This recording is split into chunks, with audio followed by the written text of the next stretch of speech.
Hi, my name is Sonia Watson. I'm the Chief Executive of the Stephen Lawrence Charitable Trust. I live in South London, in Crystal Palace to be precise, and I live on my own. Well, not really, I live with my family, my husband and my 2 children, and I do have access to outside space, which I now realise is an absolute privilege, particularly in these times. Additional responsibilities since COVID-19 have been many and varied. I've needed to care for elderly relatives, homeschool my youngest daughter, and things that I used to have others do for me, such as gardening and maybe even some aspects of home life, homework, I've had to take on myself. And I've enjoyed that. I've enjoyed most about this time, the space and thinking about time to be with my family, thinking as much about work in terms of the future, but also thinking about the way that I am, what I appreciate, and how lucky I am to live in an environment where I could be outside.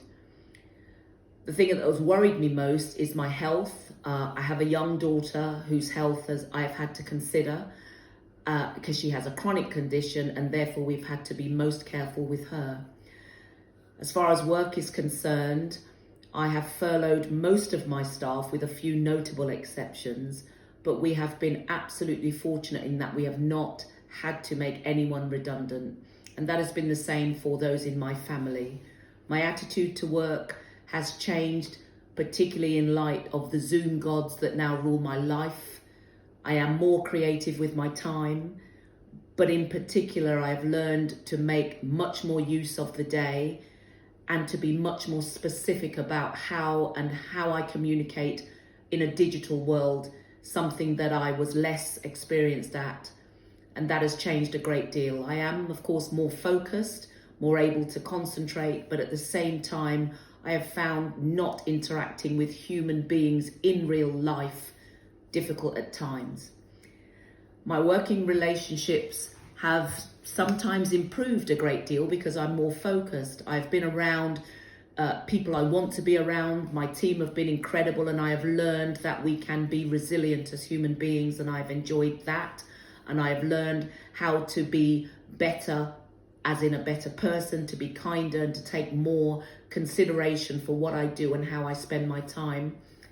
My influencing for projects has been very carefully considered. We are a funded organisation, and we have had to be very creative about how we deliver for those who believe in our work. As for the future, as a result of COVID-19, the way people work is going to change. We can all see that daily, and we are no different. Those in the built environment need to consider how important any semblance of outdoor space is to human beings and to us thriving. And what can we do in an urban environment in particular to encourage that? How can we appreciate different cultures who live and are used to living in smaller spaces and inter and multi-generationally living together so that they thrive? What can we do about that in a world where social distance has become the norm? And I think that is how the built environment will need to change. What do we need to retain? We need to retain a sense of space, a sense of caring, and a sense of understanding that individuals need individuals. And how can we make whatever urban environment we are designing and part of designing cognizant of that? Thank you.